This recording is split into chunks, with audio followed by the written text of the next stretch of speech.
నమస్తే, welcome to జై హో సక్సెస్ మంత్ర. ఇవాల్టి జై హో సక్సెస్ మంత్రాలో మనతో పాటు స్టూడియోలో ఉన్నారు corporate trainer and money coach award గ్రహీత, అంతేకాకుండా రైటర్ ఆల్సో మనీ గురు రాజశేఖర్ గారు. ఆయనతో మాట్లాడదాం. ఏ విషయం గురించి మాట్లాడుతున్నారో అడుగుదాం. సార్ నమస్తే. నమస్కారం అండి. మా స్టూడియోకి స్వాగతం సార్. Thank you. ముందుగా మన టాపిక్ ఏంటి సార్ ఇవాళ? అప్పు. అప్పుల్లో లేనివాడు ఎవరు? మనిషి అప్పుల్లో పుట్టి అప్పుల్లో పెరుగుతూ అప్పుల్లోనే జీవిస్తూ అప్పుల్లోనే మరణిస్తాడు.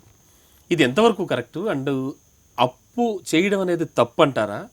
అప్పుల ఊబి అని ఎందుకు అనుకుంటారు? ఇక్కడ చెప్పిన మహానుభావుడు చెప్పింది అప్పు అని చెప్పి తర్వాత కాలంలో జనాలు దాన్ని మార్చారు, కానీ అసలు వర్డ్ రుణం. అవును, రుణం వేరండి, అప్పు వేరండి. మళ్ళీ ఇక్కడ వేరియేషన్ ఉంది. మళ్ళీ ఇక్కడ వేరియేషన్ అంటే మనకి తెలుగు లాంగ్వేజ్లో అంటే ఏమవుతుందంటే కాంటెక్స్ట్ మారుతున్నప్పుడు ఆ కాంటెక్స్ట్ని వదిలేసి ఆ కాన్సెప్ట్ని అలా పట్టుకొచ్చేస్తారు అనమాట. ఆ కాంటెక్స్ట్ ఆయన అన్నప్పుడు రుణం అంటే ఏంటంటే మనం పుట్టినప్పుడు తల్లిదండ్రులకు రుణపడి ఉంటాం, పెరుగుతున్నప్పుడు సమాజానికి రుణపడి ఉంటాం, అలాగే మరణించినప్పుడు మన పితృలకు రుణం, ఆ రుణం అవన్నీ రుణాలు అనమాట. అవన్నీ రుణాల్లో పుట్టి రుణాల్లో పెరిగి రుణాల్లో బతుకుతూ రుణాలతో మరణిస్తామనేది ఆయన కాన్సెప్ట్. దాన్ని ఏం చేశారు, ఈ అప్పుల విషయంలో దెబ్బతిన్నవాడు తనను తాను సమర్థించుకోవడానికి ఇక్కడ పాయింట్ ఏంటి, చాలా అద్భుతమైన విషయం ఏంటంటే హ్యూమన్ సైకాలజీలో మన ఏ పాయింట్కైనా మన దగ్గర స్టోరీ ఉంటుంది. మనం చేసే దేనికైనా మన దగ్గర ఒక సపోర్టింగ్ స్టోరీ ఉంటుంది. అంటే ఖచ్చితంగా చెప్పాలి, నా అబ్జర్వేషన్ ఏం జరుగుతుంది, ముందు వీడు స్టోరీ ఏర్పాటు చేసుకుని ఆ కాన్సెప్ట్లోకి వెళ్తాడేమో డౌట్ వస్తున్నాడు. ఇప్పుడు ఆయన చెప్పింది రుణం, ఆ రుణం అనేది కాంటెక్స్ట్ వేరు, కాన్సెప్ట్ వేరు. ఆధునిక సమాజంలో ఇలా మార్చేసుకున్నారు, తనకు అనుకూలంగా అప్పు గురించి మార్చేసుకుంటారు. అప్పు చేయడం తప్పు అనేది సార్ అసలు ముందు అప్పు అంటే ఏంటి, ముందు దాని గురించి మాట్లాడదాం. అప్పు అంటే ఏంటండి, జనరల్గా మనిషికి కొన్ని సమర్థతలు ఉంటాయండి. చూడండి, అద్భుతమైన సమర్థత. ఇప్పుడు మనకి ఇవాళ రోజున ఒక డేట్ ఉంది, మీరు ఏ సమయాన్ని ఖర్చు చేయగలరు? ఇప్పుడున్న సమయాన్ని ఖర్చు చేయగలరు. గంట తర్వాత నిమిషాన్ని కూడా ఖర్చు చేయలేరు, మరు నిమిషాన్ని కూడా ఖర్చు చేయలేరు, మరు నిమిషంలోకి వెళ్ళాకే ఖర్చు చేయగలరు, మరు నిమిషాన్ని కూడా ఖర్చు చేయలేరు. అగ్రీడ్? అయితే మనీ విషయానికి వచ్చేసరికి మనిషికి ఉండే సమర్థత ఏంటంటే వచ్చే నెల సంపాదనని, వచ్చే సంవత్సరం సంపాదనని, రాబోయే 10 సంవత్సరాల సంపాదనని, జీవితకాలం సంపాదన కూడా ఇవాళ ఖర్చు చేయగలడు. ఎలా సార్? అదే అప్పు. Very nice, very nice. అదే అప్పు అంటే అంతే కదా. ఇప్పుడు అప్పు అంటే ఏం చేస్తాం, కట్టాల్సిందే. అంటే వచ్చే నెల సంపాదన, అరే నాకు 50,000 జీతం అనుకోండి, మిమ్మల్ని వచ్చి 50,000 రమణ గారు 50,000 అప్పు ఇవ్వండి అన్నాను. ఎప్పుడు ఇస్తానంటే వచ్చే నెల ఇస్తాను. వచ్చే నెల ఇస్తానంటే నేను ఏం కమిట్ అవుతున్నాను? వచ్చే నెల నా సంపాదన నాకు ఇవ్వడానికి కమిట్ అవుతున్నారు. అంటే ఇప్పుడు నేను ఖర్చు పెట్టేసే కదా. ఖర్చు పెట్టారు, అవును, అంతే ఖర్చు పెట్టినట్టే. వచ్చే నెల సంపాదన ఇప్పుడు ఖర్చు, అదే అప్పు అంటే. సో అప్పు అనగానే ఇంకొక పాయింట్ జనరల్గా జనాలకు అర్థం కాని విషయం, అప్పు తీసుకునేటప్పుడు మనిషిలో ఉన్న positive thinking, planning, strategy, confidence తీర్చేటప్పుడు ఉండదు. చాలా మందిని అబ్జర్వ్ చేస్తూ ఉంటాం. ఎగ్జాక్ట్లీ తీసేయడం దాన్నే ఉందండి. ఇప్పుడు ఆల్రెడీ మనకు 50,000 వస్తుంది, ఇంకొక 20,000 కష్టపడి సంపాదించామనుకోండి,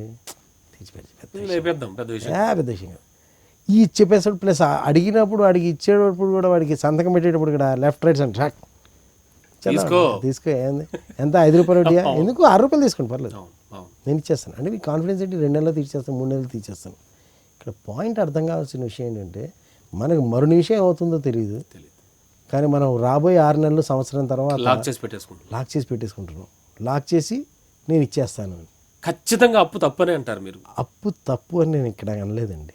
అసలు ముందు అప్పుకి డెఫినేషన్ చెప్తున్నాను. అప్పుకి డెఫినేషన్ చెప్పండి.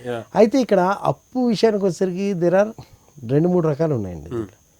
ఒకటి, అప్పు ఎందుకు చేస్తున్నాం అనే రీజన్ కూడా దీనికి డెఫినేషన్ అక్కడి నుంచి వస్తుంది. అప్పు ఎందుకు చేస్తాం చెప్పండి. ఇప్పుడు ఫర్ సపోజ్ నేను అప్పు చేసి 4 లక్షలు 5 లక్షలు అప్పు చేసి ఒక కారు కొనుక్కున్నాను, మా ఫ్యామిలీ హ్యాపీగా తిరిగేస్తున్నాను. అప్పు చేసి నేను కారు కొన్న మరుక్షణం నుంచి, అంటే షోరూమ్ నుంచి ఆ రిబ్బన్ కూడా కట్ చేయక్కర్లా, ఆ షోరూమ్ నుంచి అలా బయటకు వచ్చిన మరుక్షణం నుంచి సెకండ్ల లెవెల్లో డిప్రిసియేషన్ స్టార్ట్ అయిపోతుంది. అంతే, డిప్రిసియేషన్ స్టార్ట్ అయిపోతుంది. ఈ డిప్రిసియేషన్ స్టార్ట్ అవ్వడంతో పాటు ఈ పెట్రోల్ ఎక్స్పెన్సెస్ కానీ, మెయింటెనెన్స్ కానీ, ఆ ట్యాక్స్ కానీ, రిజిస్ట్రేషన్ కానీ, అది కానీ ప్లస్ కారు కొనుక్కున్నాక నేను ఏం చేస్తాను, కొత్త కారు కొనుక్కున్న మురిపెన్లో వైజాగ్ ట్రిప్ వేసి వద్దాం, లేదా గోవా ట్రిప్ వేసి వద్దాం, లేదా కేరళ దాకా వెళ్ళి వద్దాం. తిరగాలి. తిరగకపోతే కొత్త కారు కొని ప్రయోజనం ఏంటి? ప్లస్ నా బంధువులు ఉంటారు ఎక్కడ, ఒకడు మధురైలో ఉంటాడు, ఒకడు బెంగళూరులో ఉంటాడు, ఒకడు ముంబైలో ఉంటాడు, ఒకడు ఛత్తీస్గఢ్లో ఉంటాడు, ఒకడు కేరళలో ఉంటాడు, ఒకడు వైజాగ్లో ఉంటాడు. వీళ్ళందరూ చూపించాలి కాబట్టి కార్లో వెళ్ళాలి. ఈ 6 నెలలు తిరిగేసరికి ఏమవుతుందంటే నాకు క్షవరం అయిపోతుంది. So this is what happening. ఈ అప్పు ఏమైంది, నాకు అప్పు భారాన్ని పెంచుతుంది. అప్పు నాకు ఖర్చును పెంచుతుంది, అప్పు నాకు భారాన్ని పెంచుతుంది. ఇదొక మోడల్ అప్పు మీరు చేశారు. మీరు ఇదే 5 లక్షలు అప్పు చేశారు, కారు తీసుకున్నారు, తీసుకెళ్ళి దాన్ని ఏ ఇన్ఫోసిస్లోనో, విప్రోలోనో, ఏ సాఫ్ట్వేర్ కంపెనీలోనో వాళ్ళ క్యాబ్కి పికప్ అండ్ డ్రాప్ కంపెనీస్ ఉంటుంది కదా, అందులో వదిలేశారు. దాంట్లో వాడు మీకు 25,000 30,000 ఇస్తున్నాడు. 25,000 30,000 ఇస్తే దాంట్లో 15,000 20,000 మీరు ఇన్స్టాల్మెంట్ కట్టేశారు, 10,000 మీ జేబులో పెట్టుకుంటున్నారు. ఇలాంటి అప్పు చేయాలా వద్దా? చేయాలా వద్దా? నేను చేసినప్పుడు నాకు భారాన్ని పెంచుతుంది, మీరు చేసినప్పుడు మీకు సంపాదన ఇస్తుంది. అంటే చేయొచ్చు ఆ కండిషన్లో. అంత ఆలోచించాలి. ఎవరి డబ్బులండి? మనయే కదా. మన డబ్బులకి మనం ఆలోచించకపోతే ఎవరు ఆలోచిస్తారు? సో ఆ గ్యాప్ అనేది మనం చూసుకోకుండా, ఆ విచక్షణ అనేది, ఆ బ్యాలెన్స్ ఆఫ్ మైండ్ లేకుండా, మనీ సింపుల్ అండి. మనీ విషయంలోకి వచ్చేసరికి సింపుల్గా నేను ప్రతిసారి చెప్పేది, మా వర్క్షాప్స్లో చెప్పేది, ఎక్కడ ప్రోగ్రామ్ జరిగినా నేను ఎక్కడ మాట్లాడాల్సి వచ్చినా చెప్పేది ఏంటంటే, మనీ విషయంలోకి వచ్చేసరికి జనరల్గా జనాలు 2 ఎక్స్ట్రీమ్స్లో ఉంటారు. 2 ఎక్స్ట్రీమ్స్. ఏమిటి సార్? ఒకటి, అసలు నాకు డబ్బు అక్కర్లేదు, డబ్బు అంటే అసహ్యం, ద్వేషం. సెకండ్ వన్, అసలు డబ్బు కోసం నేను ఏమైనా చేస్తాను, ఏ స్థాయికి దిగజారుతా. 2 ఎక్స్ట్రీమ్స్. ఈ 2 ఎక్స్ట్రీమ్స్ ఉన్న వాళ్ళు రాంగే. Person should have a perfect balance. Money వరల్డ్లో ఎప్పుడు కూడా బ్యాలెన్స్ ఉండాలి. బ్యాలెన్స్ చాలా అవసరం. బ్యాలెన్స్ ఉండాలి అంటే ఫస్ట్ అసలు మన ఎమోషన్స్ దగ్గర నుంచి, థాట్ ప్రాసెస్ దగ్గర నుంచి, మన everything, physiology, calculation, everything should be balanced అనమాట. ఎవరైతే అంత బ్యాలెన్స్డ్గా ఉంటాడో వాళ్ళు మాత్రం మనీ వరల్డ్లో రూల్ చేయగలుగుతారు. సార్, అసలు మనిషి అప్పులో ఊబిలోకి ఎలా వెళ్తాడు? నేను చెప్పినట్టుగా ఈ బ్యాలెన్స్ అనేది కోల్పోవడం అనేది చాలా తమాషా అండి. విషియస్ సర్కిల్, ఒక విషియస్ సర్కిల్ అంటారు చూసారా, అంటే దాన్ని విషియస్ సర్కిల్ అనుకోవచ్చు, డౌన్వర్డ్ లూప్ స్పైరల్ అనుకోవచ్చు, అలా సుడిగుండం అంటారు చూసారా. సుడిగుండంలో మనం పైకి వెళ్ళేదాకే మనకు స్పృహ, కిందకే వెళ్తాం తప్ప పైకి రావద్దు. పైకి వెళ్ళి ఆ స్పైరల్లో టచ్ అయ్యేదాకే మనకు స్పృహ, అది గర్రాన్ని కిందకి వెళ్ళిపోతాడు అనమాట. అలా ఆ స్పృహ అనేది కోల్పోయిన మరుక్షణం నుంచి అప్పుల్లోకి వెళ్ళిపోతాడు. ఎలా వెళ్తాడంటే చెప్తాను. 4 దశలండి మనిషికి. ఫస్ట్ దశ భయం. భయం ఏమవుతుందంటే, అరే నెల తిరిగేసరికి ఈ నెలలో నేను ఇంటి అద్దె కట్టాలి, లేకపోతే ఇన్స్టాల్మెంట్లు కట్టాలి, వాళ్ళని వాడికి ఇవ్వాలి, వీడికి ఇవ్వాలి, ఇది ఇవ్వాలి, అది ఇవ్వాలి. సో టోటల్గా నాకు 50,000 1,00,000 కావాలి ఈ నెలలో. కాబట్టి నేను ఏదోటి చేసి ఈ నెల గడిపేయాలి, సంపాదించాలి. ఏదోటి చేసి నేను సంపాదించాలి. సో అది వ్యాపారం కావచ్చు, ఉద్యోగం కావచ్చు, ఏదైనా సరే ఒక పని చేసి సంపాదించాలి. So this is the target. ఎందుకని? ఫియర్. కమిట్మెంట్స్ ఉన్నాయి, మనం కమిట్మెంట్ ఫుల్ఫిల్ చేయాలి. అక్కడి నుంచి పని చేయడం మొదలెడతాడు. అంటే బిజినెస్ మ్యాన్ అయితే ఎక్కువ బిజినెస్ చేయడం, ఎక్కువ రాత్రి పగల కష్టపడటం, ఏదో చేసి మొత్తం కష్టపడతాడు. లేదా ఒక ఉద్యోగస్తుడు అయితే వాళ్ళ బాస్ దగ్గరికి వెళ్ళిపోయి, సార్ నాకు డబ్బులు సరిపోవట్లేదండి, నాకు ఎక్కువ అవసరం ఉన్నాయి, ఓవర్ టైం చేసి ఛాన్స్ ఇవ్వండి, లేదా ఇంకేదైనా ఎక్స్ట్రా రెస్పాన్సిబిలిటీస్ ఇచ్చి నాకు ఎక్స్ట్రా ఇన్కమ్ ఇవ్వండి, ఏదో చెప్తాడు. మొత్తానికి సెకండ్ స్టేజ్ వచ్చేసరికి పని చేస్తాడు, బాగా సరిపడా సంపాదిస్తాడు. అంటే ఈ పని చేసేదాకా కూడా తన సంపాదన వర్సెస్ ఖర్చు మ్యాచింగ్లో ఉంటాడు. అక్కడి నుంచి ఈ చేతికి డబ్బులు వస్తాయి. మ్యాజిక్ ఇక్కడ స్టార్ట్ అవుతుంది. థర్డ్ స్టేజ్లో డబ్బులు చేతికి రాగానే అసలు ఫస్ట్ కేసులో ఈ డబ్బులు ఎందుకు సంపాదించాననే విషయము మ్యాజికల్గా మైండ్లో మాయమైపోద్ది. మిరాక్యులస్గా మాయమైపోద్ది. మాయమైపోయిన తర్వాత వాడికి అక్కడ విప్పుకుంటాను వాడి కోరికలు. డబ్బులు లేనప్పుడు నేను ఎలాగూ పేనేస్తానని చేశాను, ఎలాగో సఫర్ అయ్యాను, కాబట్టి ఇప్పుడు నాకు సఫర్ అయ్యే అవసరం, ఇప్పుడు ఉన్నప్పుడు ఎందుకు సఫర్, ఇప్పుడు నేను సఫర్ అవ్వాలి అని చెప్పి ఏం చేస్తాడు, అప్పటిదాకా బస్సులో తిరిగినోడు ఆ రోజు క్యాబ్ బిల్ చేస్తాడు, వెళ్ళిపోతుంటాడు. క్యాబ్ బిల్ చేసి వెళ్ళిపోవడం, లేదా అలా వెళ్తూ అవును మొన్న నేను సెంట్రల్లో షర్ట్ కొన్నాను, షర్ట్ చూసాను 2,000 రూపీస్, డబ్బులు లేక కొనలేదు ఆ రోజున. ఇప్పుడు ప్రాబ్లం ఏంటి? ఉన్నాయిగా, కొనేద్దాం. కొన్న తర్వాత మళ్ళీ వెంటనే డౌట్ వస్తుంది, అవును నేను కొనుక్కున్నాను, పిల్లలు కొనలేదే, పిల్లలు కూడా కొనేద్దాం, మా ఆవిడ కొనలేదే, అంటే కోరికలకి ఇన్ఫినిటీ కొనేద్దాం. కొన్న తర్వాత ఇంటికి వెళ్తూ సరే పాపం మనం ఎంతసేపు పచ్చడి మెతుకులో తింటున్నాను నెల అంతా అని ప్యారడైజ్ నుంచి బిర్యానీ ప్యాకెట్ తీసుకుని ఖర్చే మొత్తం అంతా అలా ఇంటికి వెళ్ళిపోయి ఇచ్చేస్తాను. ఇంటికి వెళ్ళగానే నా పిల్ల ఇద్దరు కూడా అందరూ కూడా హ్యాపీగా బిర్యానీ తినేసి బట్టలు కొనేసుకుని హ్యాపీగా ఆనందంగా ఆ రోజు రాత్రి గడిచిపోతుంది. అవును. తెల్లారి మా ఆవిడకి ఆల్రెడీ మంత్లీ వెచ్చాలు తీసుకురావాలి కదా. ఆవిడ ఏం చేస్తుంది, నేను ఇచ్చిన డబ్బులు తీసుకుని వెళ్ళి ఇంటి ఖర్చులకి ఇచ్చి ఉంటాను డబ్బులు. ఆ డబ్బులు తీసుకుని వెళ్ళి సూపర్ మార్కెట్కు, డీమార్ట్కు అక్కడికి ఇక్కడికి వెళ్తుంది. వెళ్ళిన తర్వాత ఆవిడకి కావాల్సినవి తెచ్చుకోవడానికి వెళ్తుంది. అక్కడికి వెళ్ళిన తర్వాత ప్రతి షోకేస్లో ప్రతిది కూడా ఇలా పిలుస్తుంటుంది ఆవిడని. కార్ట్లో వేసేసుకుని ఇంటికి వచ్చేసరికి 10,000తో సరిపోద్ది అనుకున్నది 15,000 16,000 అవుతుంది. అయిపోయింది. సో ఆన్ టోటల్గా ఏమైంది, నేను మా ఆవిడ ఇద్దరు కలిసి పరస్పర సహకారంతో ఉన్న డబ్బును కాస్త ఖర్చు పెట్టేశారు. 50,000 మాకు కావాల్సి ఉంటే ఆ 50,000లో ఓ 20,000 ఆల్రెడీ ఇలా ఖర్చు పెట్టేసాం. 20,000 ఇలా ఖర్చు పెట్టిన తర్వాత ఏమైపోయింది, అక్కడ డెఫిసిట్ వచ్చింది. 20,000 డెఫిసిట్ వచ్చింది. నాకు కావాల్సింది 50,000, 20,000 డెఫిసిట్ వచ్చింది. డెఫిసిట్ని ఏం చేయాలి, పూడ్చుకోవాలి మరి ఖచ్చితంగా. ఇప్పుడు ఈ టైంలో నాకు అద్భుతంగా మోడీ గారు గుర్తొస్తారు, లేదా పెద్ద పెద్ద రాజ్యాలు గుర్తొస్తాయి, భారతదేశం గుర్తొచ్చి అసలు ఈ దేశాలే అప్పులు తీసుకుంటున్నాయండి వరల్డ్ బ్యాంక్ దగ్గర. నేనెంత ఆఫ్టర్ ఆల్. సో నేను ఈ 20,000 అప్పు తీసుకోవడంలో తప్పు లేదు. ఈ నెల గడిచింది. నెక్స్ట్ మంత్ ఆల్రెడీ 50,000 ప్లస్ 20,000 70,000 అంటే 70,000 పరిగెత్తాలి నేను. 70,000 పరిగెత్తిన తర్వాత ఏమవుతుంది, 70,000లో మన పూర్తి మళ్ళీ ఇదే సేమ్ స్టోరీ. అంటే ఇక్కడ ఏమవుతుంది, తరగేది కాదు. అంటే ఇక్కడ కోరికల తర్వాత డబ్బులు అయిపోతాయి. డబ్బులు అయిపోగానే మళ్ళీ నేను ఎక్కడికి వచ్చాను, నేను ఫస్ట్ స్పైరల్కి వచ్చాను. భయం, స్టేజ్ 1. భయము, పని, డబ్బు, కోరికలు. భయం వల్ల పని చేస్తాను, డబ్బు వల్ల కోరికలు తెచ్చుకుంటాను. కానీ యాక్చువల్గా నేను డబ్బు ఎందుకు సంపాదించాను, నా భయం కోసం. నా భయానికి జవాబు యాక్చువల్గా భయానికి జవాబు డబ్బు. కానీ నేనేం చేస్తాను, కోరికలు రాస్తాను. అంటే నేను మ్యాథ్స్ సబ్జెక్ట్ ప్రిపేర్ అయ్యి సైన్స్లో ఫుల్గా మ్యాథ్స్ రాసేసాను. అసలు పూర్తిగా టాప్. అసలు మ్యాథ్స్ కనుక ఆ పేపర్ కనుక నేను మ్యాథ్స్లో రాస్తే ఫస్ట్ స్టేట్ రావాలి. కానీ దాన్ని సైన్స్ పరీక్ష రోజున రాశాను. అన్బ్యాలెన్స్డ్ ఉంటుంది. అంటే డబ్బు చేతికి రాగానే money has beautiful miraculous powers అండి. Miraculous powers, I really admire it అనమాట. ఏంటంటే డబ్బు చేతికి రాగానే మనిషికి అసలు అప్పుడు దాకా ఉన్న నేచర్ కానీ, ఆలోచన విధానం కానీ, స్టేటస్కో కానీ అసలు ఉండదు. అక్కడ చేతికి రాక్కర్లా. ఇంకా కొంతమంది నేను చూస్తాను చేతికి కూడా రాక్కర్లా, వస్తుంది అని తెలిస్తే చాలు మొదలైపోతాయి. రేపు వస్తుంది లేదు శాలరీ రేపు వస్తుంది అనగానే ఇవాళ వాడు ఆన్లైన్ ఓపెన్ చేసేసి సిఓడి పెట్టేస్తాడు. 2-3 డేస్లో వస్తుంది సిఓడి, టక్ క్యాష్ ఆన్ డెలివరీ. దాని అంటే డబ్బులు రాలే. ఇంకా ప్లాన్ కొనేసాము, అయిపోయింది, ఖర్చు అయిపోయింది. డబ్బు చేతికి రాబోయేదానికి. ఇలాంటి మానసిక బలహీనత ఉన్న ప్రతి వాళ్ళు చివరికి ల్యాండ్ అయ్యేది అప్పుల్లో. 4 పాయింట్స్ అన్నారు, అందులో ఫస్ట్ భయం అయింది. నెక్స్ట్ సార్ పని. ఆ భయం వల్ల పని చేస్తాడు, అంటే సంపాదన మొదలు సర్కిల్. ఆ భయంతో సంపాదన మొదలు పెడతాడు. సంపాదన వచ్చిందంటే థర్డ్ స్టేజ్ మనీ వచ్చింది చేతికి. మనీ రాగానే దాన్ని డైరెక్ట్గా కదా ఏ పని కోసం ఏ దేనికైతే భయపడ్డాడో దానికి డైవర్ట్ చెయ్యాలి అంటే దానికంటే ముందు ఈ కోరిక అనే దాన్ని దాటాలి మనిషి. లింక్డ్. ఈ కోరిక అనేది డబ్బు చేతిలో ఉండగానే ఇలా పురిగిపోద్ది అనమాట. అప్పుడు దాకా అలా సప్రెస్ అయింది, అలా అయిపోద్ది అనమాట, వెళ్ళిపోతాయి డబ్బులు అంతే.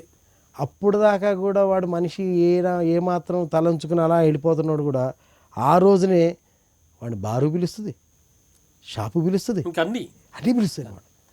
సార్ జనరల్గా 2 types ఆఫ్ పర్సన్స్ కనిపిస్తూ ఉంటారు మనకి. అంటే నేను అబ్జర్వ్ చేసిన విషయంలో కానీ, లేకపోతే మీరు కూడా దానికి ఏకీభవించవచ్చు. చెప్పండి.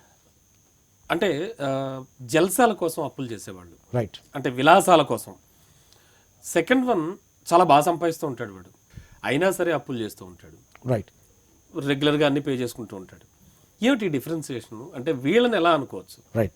ఇక్కడ పాయింట్ ఏంటంటే ఇందాక మనం చెప్పుకున్న స్టోరీ ఉంది సరే, 4 స్టేజ్ స్టోరీ. ఈ 4 స్టెప్ స్టోరీ 4 దశల కథ. మీరు చెప్పిన 2 కేటగిరీ, కష్టపడి పనిచేస్తూ డబ్బులు సంపాదించుకుంటూ కూడా ఆ డబ్బుని బ్యాలెన్స్ చేయలేక అప్పు స్పైరల్లో పడిపోయేవాడు. రెండో వాళ్ళు మీరు చెప్పిన మొదటి కేటగిరీ, వాళ్ళు అసలు ఈ ఫస్ట్ టూ స్పేస్లో లేరు. వాళ్ళు డైరెక్ట్ 3 and 4 అనమాట. 3 and 4 ఆడికి భయం లేదు పని లేదు, ఉమ్. భయం లేదు పని లేదంట. డైరెక్ట్గా డబ్బు కోరిక, డబ్బు కోరిక, డబ్బు కోరిక. ఈ డబ్బు ఎక్కడి నుంచి రావాలంటే అప్పు. ఉమ్. Okay sir. సో వీళ్ళకి ఏంటంటే వీళ్ళకి ఏంటి హ్యాపీనెస్, మీరు ఎప్పుడైనా చూడండి ఇలా లెఫ్ట్ రైట్ సెంటర్ బాటం అప్పు చేసేవాడు ఎప్పుడు కూడా అస్సలు బెంగలో ఉండడు. ఈ ఎటు కాకుండా ఉండడం ఫస్ట్ కేటగిరీ బెంగలో ఉంటాడు. మంచిగా ఉంటాడు. ఈ సిన్సియర్గా తీర్చాలి అప్పు అనేవాడు బెంగలో ఉంటాడు. ఈడు అస్సలు బెంగలో ఉండడు అనమాట. ఎంత అండి వడ్డీ? 10 చేసుకోండి, అవును, యా చూస్తాం, అలాంటి వాళ్ళు చూస్తాం. 10 చేసుకోండి. ఎందుకంటే వీడి మైండ్లో సెట్, నేను తీరిస్తే కదరా నీకు 10 ఇచ్చేది. ఓ. And I tell you this is called parasitic life అండి. ఆ. రియల్లీ చెప్తున్నాను కదా, నాకు తెలిసిన కొంతమంది ఉన్నారు, ఆడపిల్లలు పెళ్ళికి వచ్చి ఉంటారు, ఆడపిల్లలు పెళ్ళికి వచ్చి ఉంటారు, ఉమ్. ఫ్యామిలీ ఉంటుంది, ఇంట్లో ఉంటారు, ఏ పని చేయరు. కానీ మ్యాజిక్ ఏంటంటే వీళ్ళకి, అంటే ప్రతి వాడికి టాలెంట్ ఉంటుంది అంటే ఎలాగో అలా పెళ్లి చేస్తారు. ఆ టాలెంట్ తోటి అప్పు మటుకు తెగ పుట్టేస్తుందండి వీళ్ళకి. సార్ మీరు ఇంతకు ముందు చెప్పినటువంటి 4 దశల విషవలయం, నథింగ్ బట్ విషవలయం, ఆబ్వియస్లీ అండ్ ఈ విషవలయం నుంచి బయటపడాలంటే మనిషి ఏం చేయాలంటారు? ఇక్కడ మీరు కనుక ఈ 4 స్టేజ్ల్లో మీరు చూస్తే, భయం స్టేజ్లో మన మీద మనకు కంట్రోల్ ఉండదండి. Control we cannot do it anything. ఎందుకంటే we have commitment, we're in అంతే, ఆల్రెడీ వీఆర్ ఇన్. అంతే. నచ్చినా నచ్చకపోయినా మనం లోపల ఉండిపోయాము. గేమ్ స్టార్టెడ్ అంటే అదే సినిమాలో మహేష్ బాబు నుండి మనం వార్ జోన్లోకి వెళ్ళిపోయాం, అక్కడ ఏం చేయలేము. సెకండ్ స్టేజ్లో పని చేయాలి తప్పదు, థర్డ్ స్టేజ్లో సంపాదన కూడా తప్పదు. ఇక్కడ పాయింట్ ఎక్కడ రండి, అసలు లూప్ హోల్ ఎక్కడ వస్తుంది రండి, ఈ కోరికల దగ్గర వస్తుంది. ఈ కోరికల దగ్గర లూప్ హోల్ వస్తుంది, దానికి ప్రాబ్లము అదే, సొల్యూషన్ కూడా అదే. ఓ. ఈ విషయం అనే యొక్క ప్రాబ్లం ఎక్కడ వస్తుంది, ఈ కోరికల స్టేజ్ దగ్గర వస్తుంది, సొల్యూషన్ కూడా అక్కడే ఉంది. సో ఇక్కడ పాయింట్ ఏంటంటే ఎప్పుడూ కూడా జనరల్గా మనం చేసే విషయం, ఇంకో ఎగ్జాంపుల్ చెప్తాను నేను మీకు. ఒకవేళ ఒక షాపింగ్ విషయానికి వస్తే చిన్న ఎగ్జాంపుల్గా, మగవాళ్ళు కనుక షాపింగ్కి వెళ్తే 5 మినిట్స్లో వాళ్ళకి కావాల్సిన డ్రెస్ తీసుకొని వచ్చేస్తాను. అదే ఆడవాళ్ళు షాపింగ్కి వెళ్తే అసలు నేను ఏదో అలా వెళ్ళి హడావుడిగా అర్జెంట్ కొన్నాను నేను అంటే గంట, అవును, తక్కువ గంట అర్జెంట్ కొనాల్సి వచ్చింది. ఏం చేయను, అర్జెంట్ కొనాలి, టైం లేదు, అందుకే గంటలో కొనేసాను నేను. What is the difference? ఇక్కడ mind state of mind difference ఏంటంటే, షాప్లోకి ఎంటర్ అయ్యే టైంకే మగోడు మైండ్లో క్లారిటీ ఉంటుంది.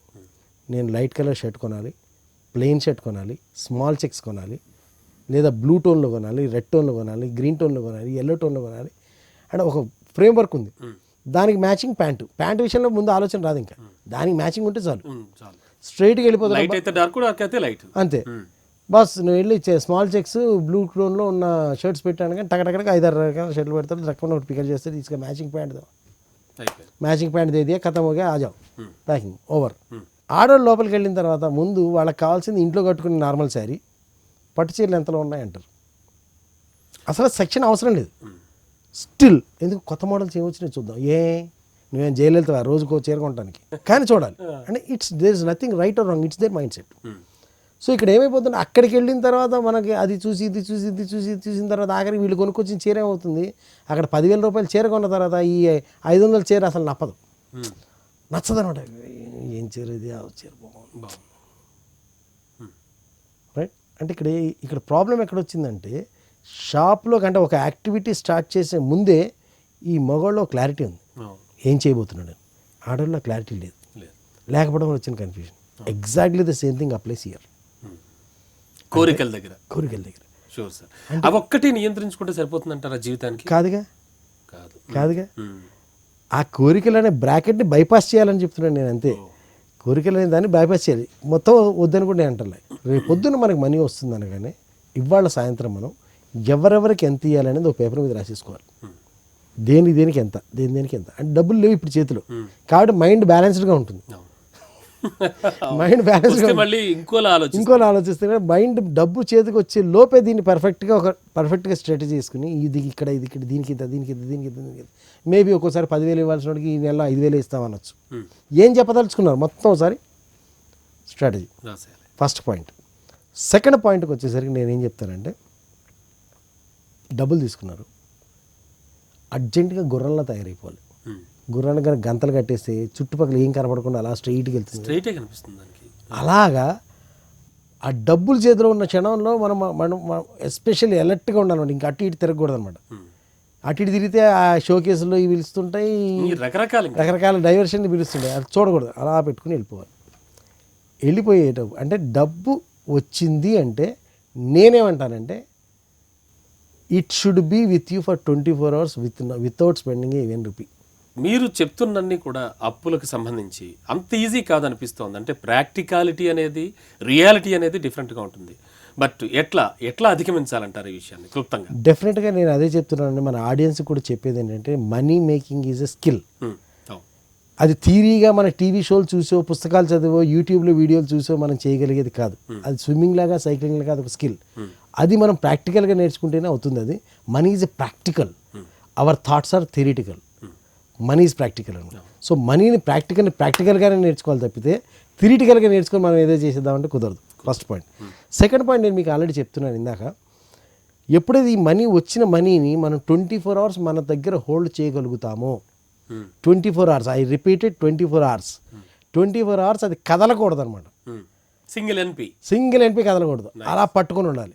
24 అంటే ఇవాళ సాయంత్రం మీరు 6 o'clock మీ చేతిలోకి డబ్బులు వచ్చి జీతం కానీ ఏదైనా వచ్చిందంటే నెక్స్ట్ ఈవినింగ్ 24 hours దాకా కూడా దాంట్లో సింగిల్ రూపీ కూడా కదల్చకుండా అలా పట్టుకుని ఉండగలగాలి.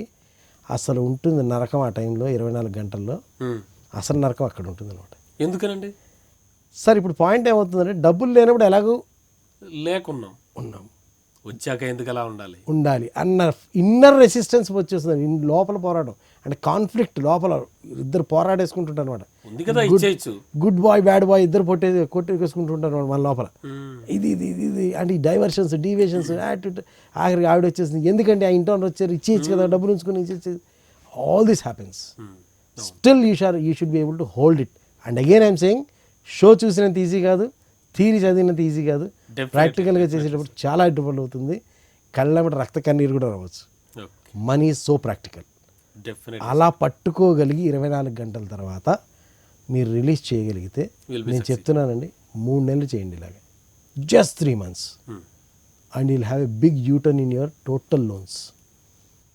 అప్పుల ఊబిలోంచి మీరు అప్వర్డ్ స్పైరల్లోకి స్టార్ట్ అయిపోతారు. కంప్లీట్గా వస్తారని నేను చెప్పను, స్టార్ట్ అయిపోతారు. Starting is also very nice. అంటే అసలు అట్లీస్ట్ ఇంకోటి ఏమవుతుందంటే, ఒక కొండ మించి అలా జారుతున్నప్పుడు ఐస్ స్కేట్లు, ఈ జారటం అనేది ముందు ఆగాలి.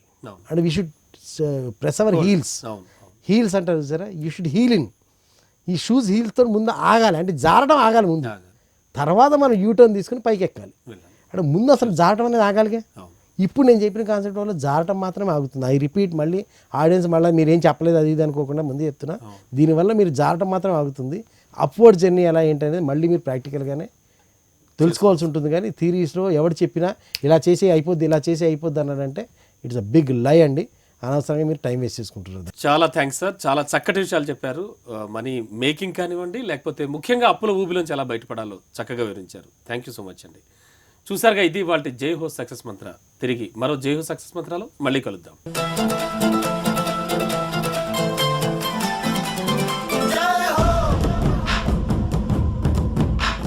ఉపన్యాస కళలో మీరు నిష్ణాతులు అవ్వాలనుకుంటున్నారా?